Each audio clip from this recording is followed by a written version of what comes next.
good win. It was an ugly one, but we still won.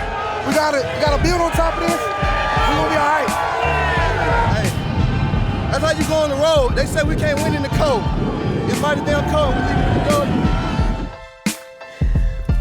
Welcome into Raiders Game Day, presented by American First Credit Union. Erin Coscarelli alongside my Raider fullback, Marcel. Reece in the house. What's going on? My shutdown corner, Eric Allen with us. What is going on, guys? Oh, it's great. It's a Not great day. bad, right? It's always a great Sunday after a Raider win, baby. Getting a W on the road. Of course, a huge win for the AFC playoff implication. We'll get into that in a moment. But your instant takeaway from of course, that huge win on the road. I'll start with you. Running game was popping today, and that's what you want to see. This great Raiders offensive line juggled up at the last minute, still very effective, and then defense, the best performance all season long. Really got after it, did an incredible job today.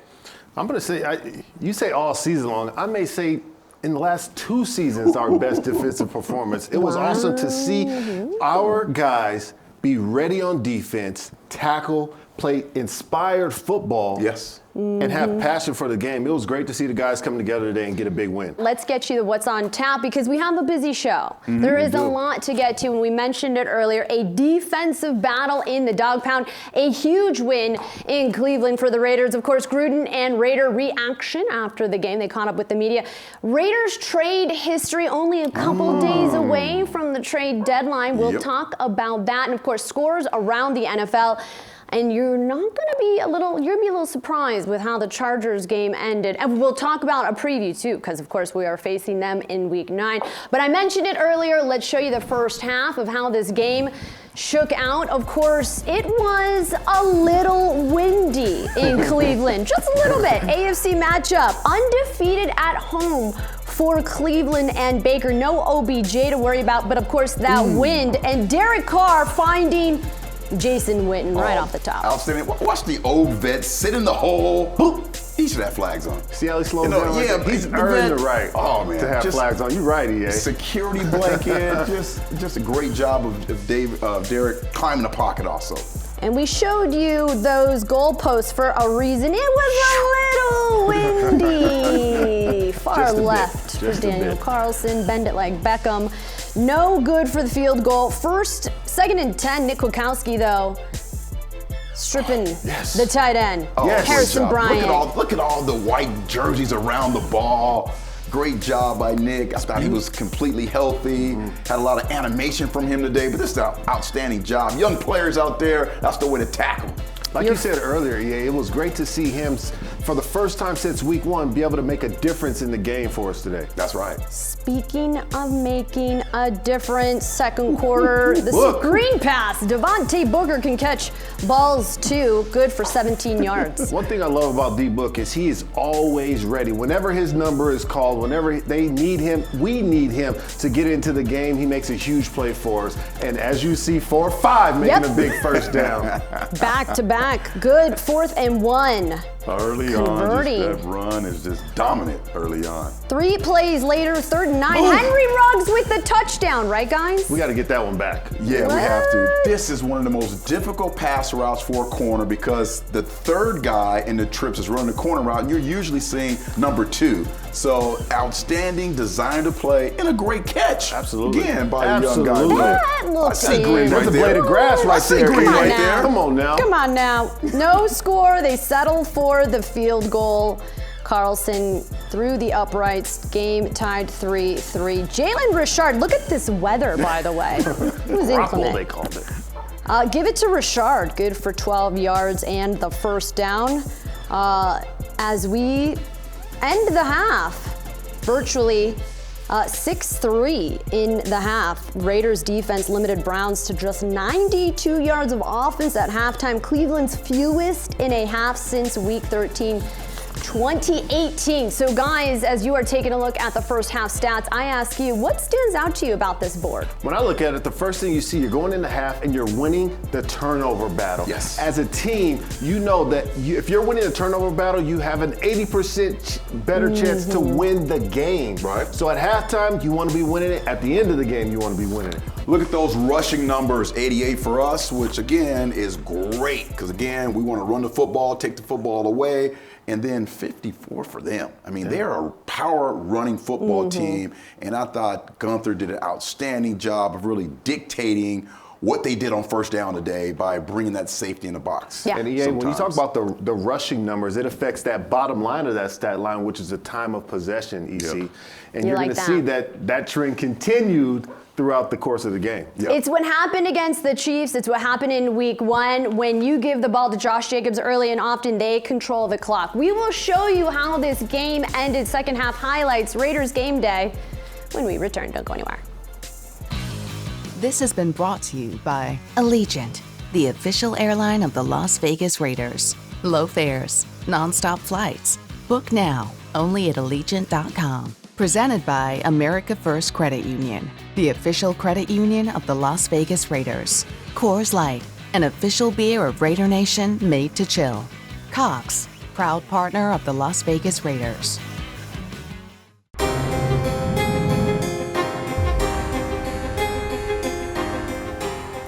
Welcome back, Raider Nation. Week 8 showdown against the Browns. And with that, let's show you how the second half turned out, shall we? Let's see how the Raiders close things out in Cleveland as they lead 6-3 heading into halftime. And as you can see, grapple. Still grappling. Is that a made-up word? There you go. Weather still bad in Cleveland. Daniel Carlson said it was the windiest game ever played as Derek Carr scrambles good for 11 yards. Love seeing DC do that the last couple weeks. Yep. So much more. That puts so much pressure on the defense when you know that quarterback is not afraid to get out and run for that first down. Man. And he's getting fired up. Everyone in the right. film that's coming out in the film, everyone's excited about that. I'm excited when Darren Waller gets the ball. Targeted 6 times, 5 catches, 28 receiving yards for number 83 as we head to the fourth quarter, 3rd and 4. Carr. Oh, man. It's a great His route. guy. Great route by Hunter Renfrow. Just so reliable with his hands. Precision when he's running those routes. It's a China route. You got Darren Waller running a stick nod, so much attention is on him. Yep. Then Hunter Renfrow coming underneath with that China route. DC throws a perfect ball for him. Perfect. 15-play drive. That ate up 9 minutes of clock. And how about Josh Jacobs? 14 yards. Me. Josh Jacobs just running through that defender's face, and then you got DC on the other end. Speaking of running, don't do that though. Derek fumbles the ball. Thank goodness Devontae Booker is there. He recovers, which leads to a field goal. Score is now 16-6. Carr had 41 rushing yards on 6 runs on the day, making plays with his feet. Speaking of making plays, how about the defense, EA? Man. Yeah, another play on the ball here. Again, eyes back to the quarterback so you can see the travel of the ball and where it's going. And now you just bring the pads. Great impact hit right here. You see that the route develop, safety is able to come over and really make a huge impact. That's one part of the game that's kind of been taken out. But again, if you do it correctly, you can still really do an outstanding job. Jacobs with the hurdle, and that'll do it. 16 yards to ice the game. Derek Carr, how about a little victory formation? No better feeling as an offense to be out there knowing we're going to kneel it out and win this game.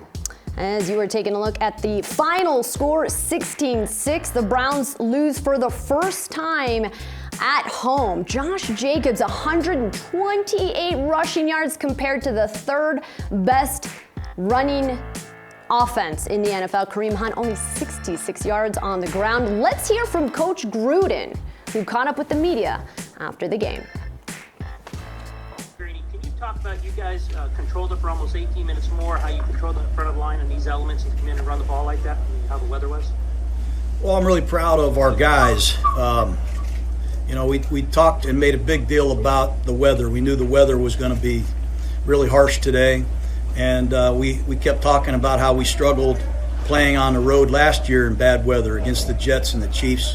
We really made a big deal out of it. We kind of enjoyed it. I think our guys look forward to the challenge of the weather more than anything, and we ran the ball a lot of different ways, from a single back set, from a 2-back set, double tight end set. Derek Carr even got involved, but it was a great job of protecting the football and running the ball, and possessing the ball, which was a key ingredient in winning. Third quarter drive that you ended up getting a touchdown in the fourth quarter, but I think you held it for like 9 minutes, got the touchdown. Can you talk about the importance of putting together a drive like that in these kind of conditions? It's obvious. We had back-to-back drives. We didn't knock it in from the 1 yard line, or we would have had, 2 15, 16 play drives in a row. But it's a credit to the quarterback for being able to recognize some things and get us in the right play. And the guys up front, you got to really tip your hat to them. And I don't want to underscore how important our defense was today. We made some changes, and they responded beautifully, and it was a big win for us. John, what did you think of Marcus Joyner that last drive? Well, I'm glad he has a good vertical. That was a touchdown. He got up and made a great play to deflect that pass. They were in an empty backfield set. We were in a 3-man rush, and Joyner really timed that jump perfectly, and fortunately for us, he made that play. Coach Gruden saying they made some changes. We'll talk about the defense in a moment, but what did you guys take away from what Coach said that stood out to you? Because a huge win on the road, and of course, like I mentioned, a big AFC win with playoff implications on the line. Yeah, once again, if you know John Gruden, the history, he's a Cleveland guy. I mean, he loved the Browns growing up. Leroy Kelly was his favorite football player. And again, being able to win a game like this, we've seen so much of this offense early in the season, throwing the ball deep, using Waller. This was a grinded out, tough, physical football game back to the old days. Yes. So I know John was extremely excited and happy, particularly with the offensive line not being available, a solid unit. Trent Brown, a last-minute scratch. Just an outstanding job by this offensive line. To your point, EA, to be able to win these grinded out games is extremely important because the great teams, the championship teams know how to win, not just the pretty games that light up the scoreboard, but the ugly games, the grinded out games, those games that are just grinding. You know what I mean? That you get muddy, you're running the football, there's bad plays, the wind is going terrible, but you find ways to win. That's what the great teams do. That's how they turn the corner and get over that hill. You have old linemen like, Brandon Parker stepping in unexpectedly and playing great football, winning football for our team today, and it's awesome to see guys step up like that. Right, Trent Brown last-minute scratch. Sam Young goes down with an injury, and like you mentioned, Brandon Parker stepping up. It was a physical game all around. Speaking of physical, when we come back, we're talking the offense for the Silver and Black. Don't go anywhere. Presented by America First Credit Union, the official credit union of the Las Vegas Raiders.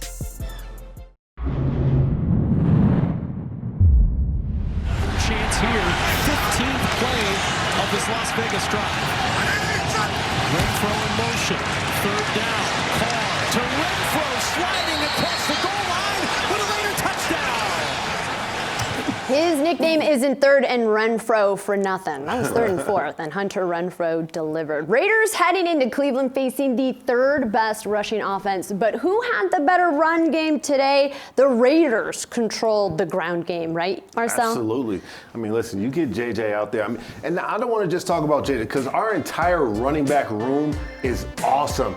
We got Jalen Richard, you got D. Book, and JJ is just that guy that just does everything you need, that all-around bell cow. And you can't forget about Alec Ingold leading the way for those guys and getting in on some runs on his own. You know what I mean? And when it comes down to it, when we started this season, there were so many question marks talking about the short yardage, talking about the goal line, and those things are not even questions in our offensive game plan anymore. They're almost automatic. And look at those two. You cannot replace, that type of relationship between a fullback and a running back in plays like this. But it starts up front. It does start up front. That's right, with those big guys up front. But plays like Robbie that, Hudson. You see your running back two-way trying to run through a defender's face, EA.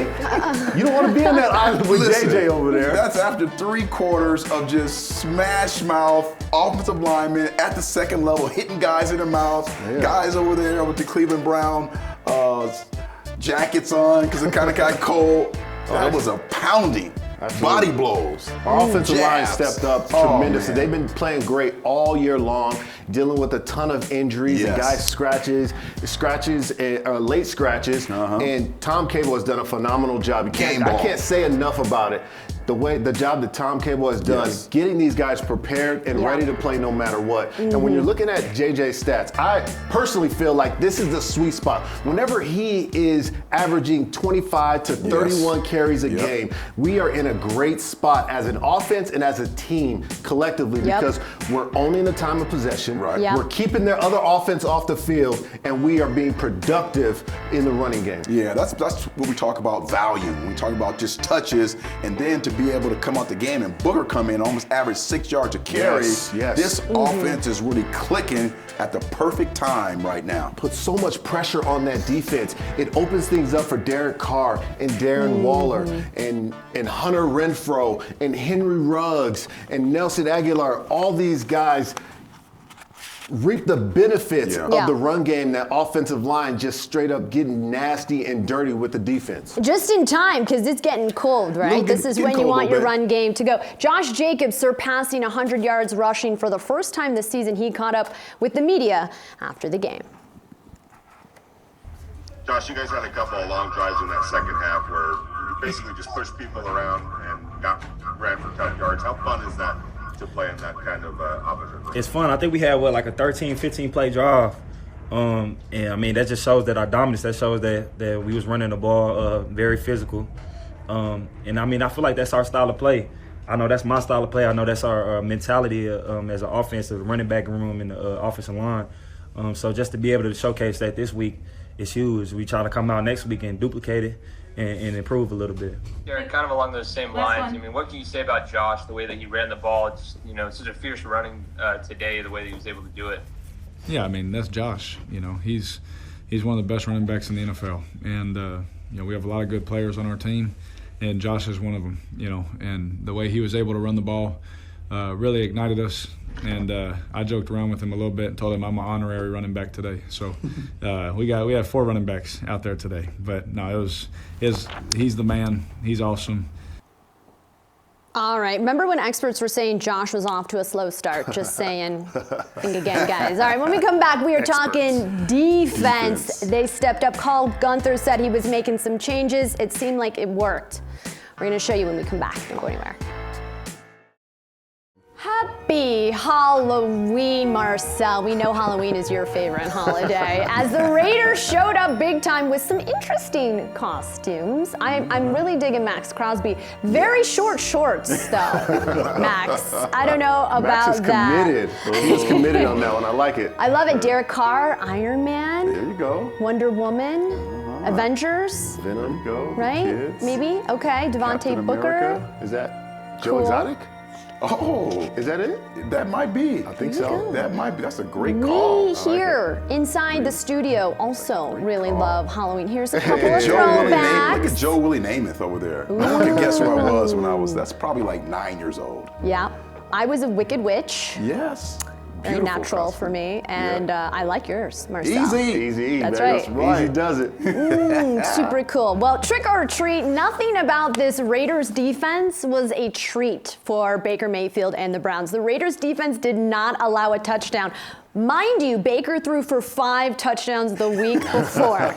Let's talk defense, because heading into this game, we talked about it off camera. Paul Gunther was going to make some changes to the pass rush. EA, what did you see here? That's been the talk all week about this defense. And again, I thought first downs and running downs, they brought the safeties up in the line to kind of put some pressure on the running game. But this is what it's about here. The effort has never been the issue. The effort has never been the issue. Here we said Nick Wilkowski making an outstanding play. Then? The issue was guys not healthy, and then guys having bad reads, having mental errors, technique errors. But you see the flow to the ball, and that's my man, Jonathan Abram, right there. Wow. We play with so much more tenacity. We play with so much more passion when he plays, and that elevates everyone else around him. Got to give a shout out to Jonathan Hankins, also played well today. And you know what? When you play a National Football League game at cornerback and no one hears your name, That's a good day. Trayvon Mullen. That's a great day. That's a good so I'm going to day. give a shout out to him, too. I'm gonna tell you, I was excited. When you got 2-4 in the game, everyone's game comes up. The energy level is up. The passion for football is up. The physicality of the game turns up a notch. And that was exciting to see. But one thing I noticed is we didn't look confused out there. Before the snap of the ball, pre-snap, you didn't see the front of guys' heads turning around. Everyone was ready. We were set. And we had active hands. Just like that play there, it was a big hit on the ball, but the most important thing is we had 3 guys around the ball when it was in the air. That's right. You didn't see the other jersey in the middle of the field by themselves today. I felt like there was more activity, more active hands, more focus, and the communication was off the chain today because you have to anticipate what's going to happen. You have that picture in your head, and they did an outstanding job. Turnovers. Yes, turnovers. Physical. Because Cleveland was +5 coming to the game, but we won a turnover battle. That's right. That's right. We sure did, as you're taking a look at the Cleveland Browns offense on the day. Jonathan Abram, he caught up with the media post-game. Let's hear what he had to say. I said there was going to be some defensive changes, and I noticed that you were able to blitz a lot on the quarterback and get some really good pressure. Can you just talk about some of those blitzes and how you were able to really get after the quarterback? Whenever PG calls my number, I just try to do the best of my ability, hitting the creases, making sure I'm low. Because we got different pressure. We have run pressure, we have pass pressure. So I was just trying to do my best, doing what I was coached to do. Hey, Nick, how big of an impact does John Abram make, not only when he's on the field in the secondary as an intimidating presence, but today as a pass rusher? Yeah, he's a guy who does it all. On and off the field, he's a leader, he's vocal. But when he comes down making plays in the run game, it's huge for us as linebackers with that help. And then also in the pass rush, he gets an opportunity. He loves to blitz. Anytime you can get him on a quarterback, it's great. All right, coming up next, we are going to show you what was he thinking, a head scratcher of the week that is coming to you here on Raiders Game Day. Don't go anywhere. We'll be right back. Presented by San Manuel Casino, official Southern California casino of Allegiant Stadium.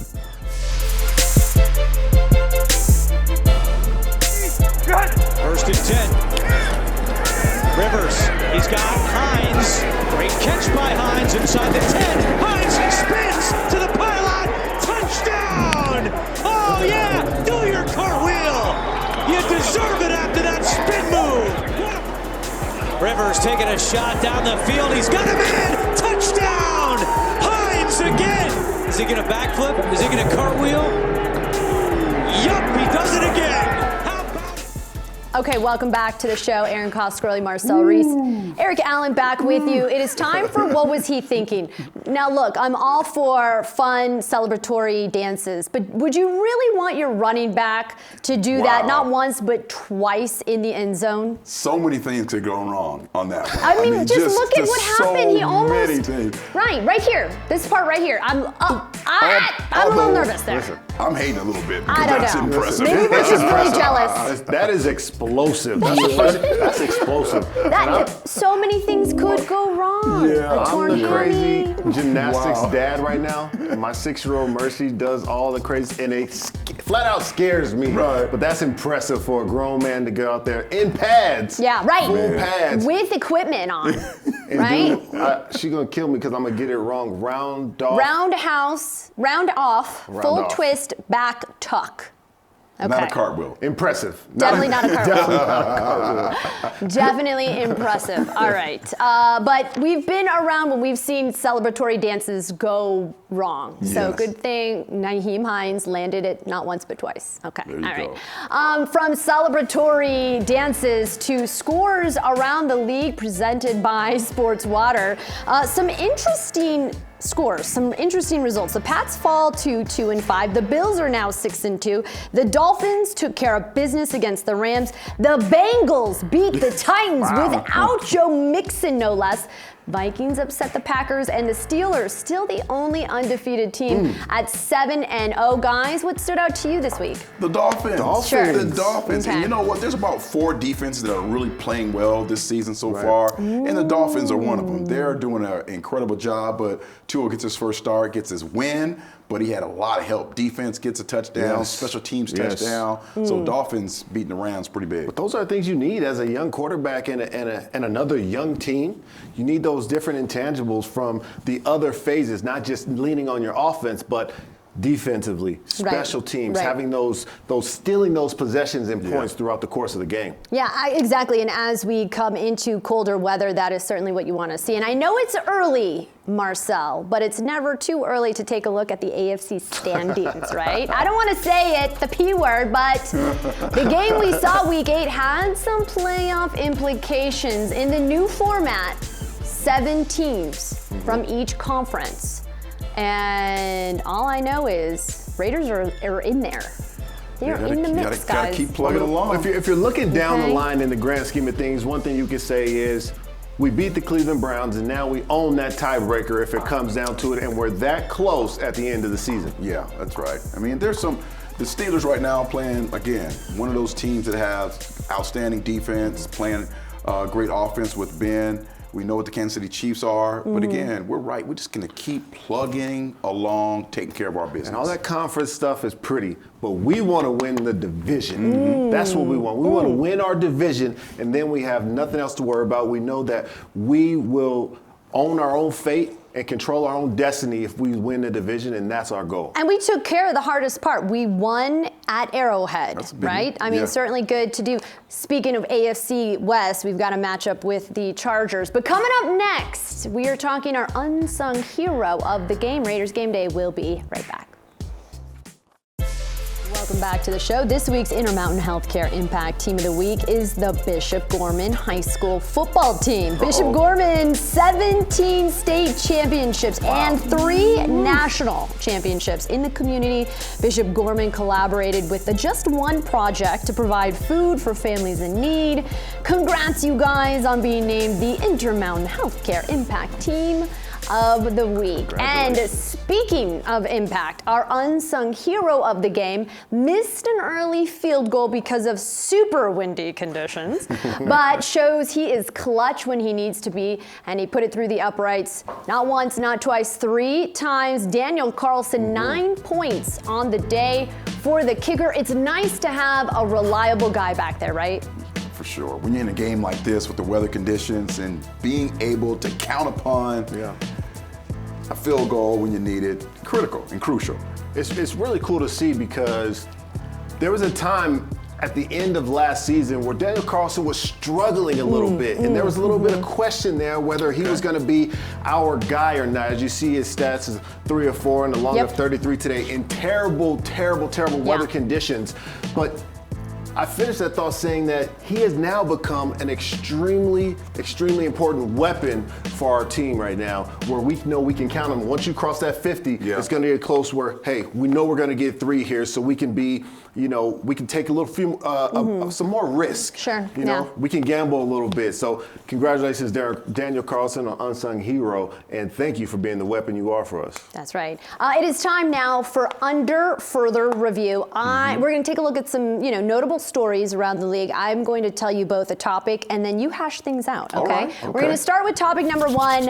The Ravens signing Dez Bryant, who has not played an NFL game since 2017 with the Cowboys. Remember, he signed with the Saints, but was injured in practice. How do we feel about that, guys? I think it's a good move because you need a veteran presence in the locker room, and that's really critical. And again, I think when you're talking about when you have the running game going, you have a dynamic quarterback, maybe that receiver can come in and really be the difference for this football team. So I think it's an outstanding move for this Baltimore Ravens team. This topic, I'm going to agree with EA this time. Look at that, guys. That doesn't happen very often, but I'll say the same because Dez Bryant is one of those receivers who's been extremely explosive, a perennial Pro Bowler in his time, and he's hungry right now. So there's a low risk, very low risk for the Baltimore Ravens, and very high reward. He's one of those guys who come in, mentor some young receivers, be that possession guy who can get open on third down for Lamar Jackson, and be that sort of weapon in the red zone and third down. So I'm interested to see how this all works out. The only thing, didn't he make a comment like he's going to start practicing running routes a couple years ago when he got cut? He was like, hey, I'm going to start running routes or something. So again, I mean, if he's going to be a veteran guy, he has to know how to run routes. But he also knows this is his last shot. Yeah, for sure. If he's going to keep playing football, this is his last shot. I want to see Des Bryant succeed. I feel like he got, that was a tough deal. The Achilles, second week of practice with the Saints on the practice team. But, okay, trick or treat rookie quarterbacks, real deal for sure. Joe Burrow, Tua, and then, of course, you have Justin Herbert with the Chargers. I mean, pretty dynamic signal callers for rookies without any, off-season really, limited training camp. What is your assessment of the rookie quarterbacks so far? I'll say this. All three have very interesting attributes and different attributes for all of them. Okay. Joe Burrow is that leader guy that he just has the it factor to win. You have Herbert down in LA, who's a big kid. He can throw the ball a mile. Then you have Tua, who's that almost that, and I hate doing the comparison, but that Russell Wilson-esque. Just has the it factor. A little shorter, stouter, but throws a good ball. The difference going to be for these three guys is their team. The weapons around them, the defenses around them, and also the special teams. As you see Tua go out there today, didn't have a phenomenal game numbers-wise, but had a great win and a ton of energy, and those things are going to make the difference for these three quarterbacks. Again, I think Herbert and Joe, their coaches, and their play put pressure on the Miami Dolphins to play him. So again, and I think those other guys, they're 6'4", 6'5", can see over the line of scrimmage, have really good football players around them offensively. They really have done an outstanding job with their offenses in college to get them prepared for the National Football League. I'm not sure about Tua. I love the story, but because of his size, his lack really of great mobility, I'm not sure if he's going to be able to perform early like Joe Burrow and Justin Herbert. I differ on the Dolphins playing Tua and the reason. I think it has more to do with their upcoming draft. They have a ton of different draft picks, and they're saying, hey, if we're going to invest in Tua as the face of our franchise, let's see if he's the guy for us right here, right now, throughout the course of this season. That's a good point. We need to see what we have, and why not halfway through the season. Speaking of halfway through the season, trades in the NFL making an impact mid-season. Of course, the trade deadline for the NFL is in 2 days, November 3rd. How difficult is it, do you believe, to go to a new team and really make an impact on your team, Marcel? I think it's position-based. Okay. Depending on what position you play and the team that you go to, I think it's all under individual circumstances, depending on the type of impact you can make on a specific team. If you're a DN and they say, hey, only thing we want you to do is go get that quarterback, then you can make a huge difference because you're just worried about yourself, and that's how you're going to impact that team. But if they're asking you to be an offensive lineman and make calls at the line of scrimmage, it's going to be a little tough because you have to have a lot more continuity on that offensive line in order to make a difference. So I think it's depending on the position and the team. Yeah, for sure. And again, do you have a relationship with someone on that team? Is someone kind of actively recruiting you? Are you that missing piece to that puzzle to kind of get that team over the hump? So again, there's just so many ways to be effective if you're a free agent. But again, position is critical. Is someone there going to bat for you? Hey, man, this guy's an outstanding football player. We need to get him. I remember years ago, I did the same thing with John Gruden with William Thomas. He was an outstanding pass-covering linebacker, and I just knew he would be a very great asset for our football team. Finished that year. So you hyped him up. Oh, yeah. Oh, nice. Look at that. Hype up my man Willie T.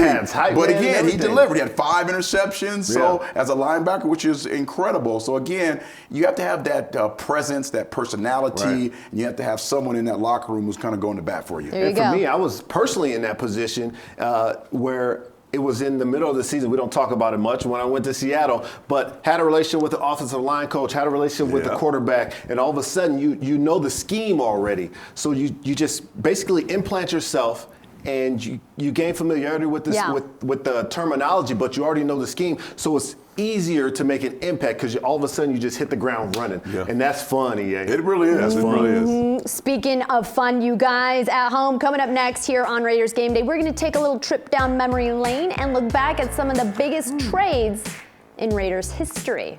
Don't go anywhere. We'll be right back.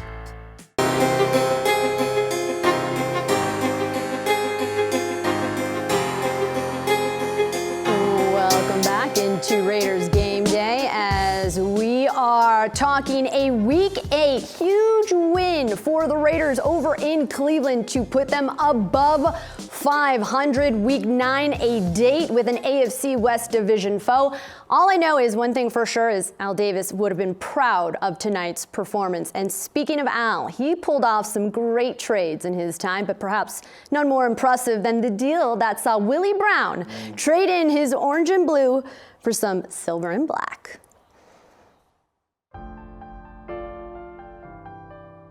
Willie Brown came to the Pro Football Denver Broncos in 1963. We had a competitive team enough, but you win 1 game, 2 games a year, that wasn't good. So the best thing that happened to me was when the Raiders traded for me. Getting him from the Denver Broncos was Al Davis's smartest moves he ever did. I can't believe the Broncos would let him go. If you got to play with Willie Brown, you would never forget him. Guys like Willie Brown, they're big and fast and tough guys that are bumping and running all the way down the field with tremendous speed and as well as size. Willie was bigger than the receivers most of the time, and he could cover him. He could run like a deer. Willie was a great, great defensive player and a good leader. The thing that amazed me most about Willie when I first met him, he's like 6'2". He's playing corner. I'm like, how can anybody this big run with these wide receivers? And he could. And that's what Al Davis liked about him. He could dominate. Willie Brown played with excitement, daring, and attack. It is called bump and run, pressure defense. He was a captain. He had more experience. We call Willie the old man. Quick lineup now, and he looks and throws. Intercepted by the Oakland Raiders. Willie Brown at the 30, 40, 50. He's going all the way. Old man Willie, touchdown Raiders. I have always believed that if you can dream it, you can do it. We had great corners. Willie Brown is a Hall of Fame corner. He's one of the best corners that ever played football. And Willie, could take anyone. By the way, Willie Brown still tied for most interceptions in franchise history with 39. I'm going to start with my DBEA. When you think of Willie Brown, what makes him so special for you in your eyes? Well, first of all, Erin, I really miss our conversations. He was the grandfather of the bump and run. When we start talking about cornerbacks and impact on the game, just so big and physical at the line of scrimmage with those sweet feet. Just did an outstanding job of giving direction to younger corners, from the time he retired all up until, the time he was coaching us for the Raiders. So again, just a tremendous, tremendous football player, but better than that, a better man. I'm not sure if you guys understand. They had the Pro Bowl, and they wouldn't allow black players to room with everyone else. Willie Brown got on the phone and told them, we're going to change and leave. And he was one of the critical guys to kind of fight that racism back in the day. So Willie Brown has so many accomplishments, but off the field, much more than on the field. Absolutely. Willie means so much to the NFL, to the game of football, to the Raider organization, and to so many people as individuals. We talk so much about him being a pioneer of the game on the field, but Willie wasn't just a Hall of Famer on the field, but a Hall of Famer off the field. He impacted so many lives and changed so many lives. Me personally, changed my life just as a mentor in teaching us about the game, teaching us about life, and teaching us about determination, and like he said in the end, following your dreams and understanding that you can accomplish anything that you wanted. So he has so many names: Willie, Old Man That's Willie, cool. Blue Go, That's cool. Uncle Willie. So Willie, 2-4, we miss you so much. Yeah. And he was just one of those guys that changed so many lives. Yeah, Mark Davis said one of the things that impacted him the most was his off the field with his mom. Absolutely. He would go to Yeah. every Mother's Day dinner, every birthday dinner for Mrs. Davis, and that really meant a lot to Mr. Mark Davis. And speaking of trades, guys, here are some of the more notable ones in silver and black history as you take a look. Let me tell you, that number 3 right there,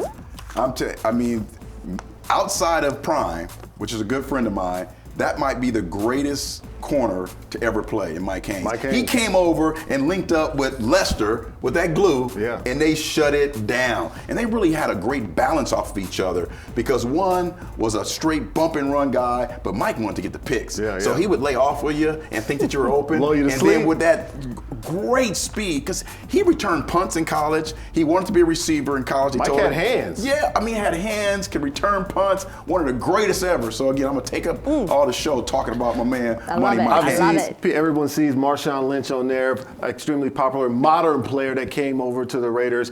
But Ted Hendricks, one of the greatest defensive players ever to play the game. There's so many other guys who didn't make that list. You have Richard Seymour, future Hall of Fame, that came in and made a huge impact for us. And you know, you got Carson Palmer. There's so many other guys that came over to the Silver Black in big trades. It's been awesome to see just the history and legacy of a ton of players, trades, transactions. But Ted Hendricks, man. The history is rich. Long, man. Speaking of which, it's his birthday today. So happy birthday, Ted. 73 years young. All right, when we come back, a Week 9 matchup against the Chargers. We're going to preview that with my guys after the break. Don't go anywhere. Gordon in the backfield with Locke. Locke gonna roll and throw. And caught. No, it's ruled incomplete.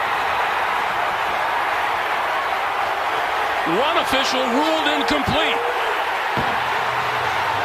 And now they've changed it. I think he got both feet down. That was a good throw. I think KJ Hamler gets both feet down in bounds.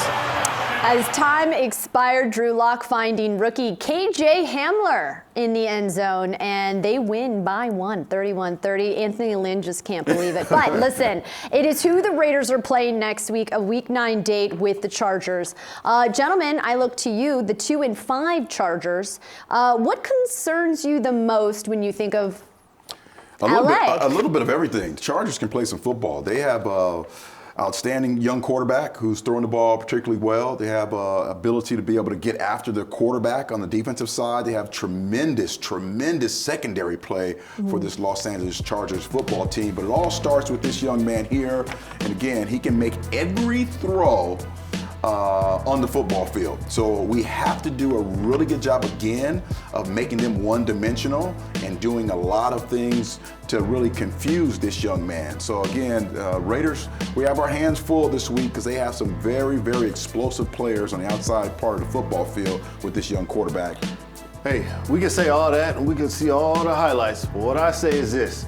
It is the Chargers. I don't care if they're in San Diego. I don't care if they're in LA. It's the Chargers and Raiders. AFC West division rivalry. We like nothing about them. You prepare. They're losing games for a reason. So you watch film. You prepare to figure out why they're losing the games, and you beat them too. That's all I think about. You got to get it going. You got to get it going. Come on, get man. It going. The running game. That's a home game for us no matter where they are.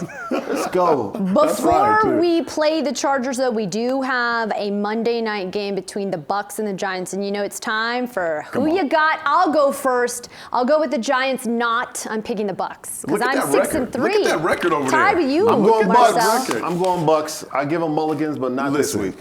This team right now is the best team in the National Football League. Absolutely. And I'm going with the Bucs. About the most, would you say, balanced offense? Balanced offense. And I'm sorry, balanced offense and defense. It's I meant to say that. It's a balanced football team. I mean, right now, this is the best football team in the league. The way they're comprised, they have a ton of weapons, but they have control with it all. So it's going to be Bucs. Monday night, they're going to win. Yeah. Bucs as the Raiders took care of business on the road against Cleveland. Thank you guys for watching. Erin Coscarelli, Marcel, Reece, Eric Allen. We'll see you next week on Raiders Game Day. Just win, baby. This has been brought to you by Allegiant, the official airline of the Las Vegas Raiders. Low fares, nonstop flights. Book now, only at Allegiant.com. Brought to you by Modelo, setting the gold standard for authentic Mexican beer since 1925. Modelo, brewed for those with a fighting spirit. Brought to you by Credit One Bank, the official credit card of the Raiders. Twitch, the official live streaming partner of the Las Vegas Raiders.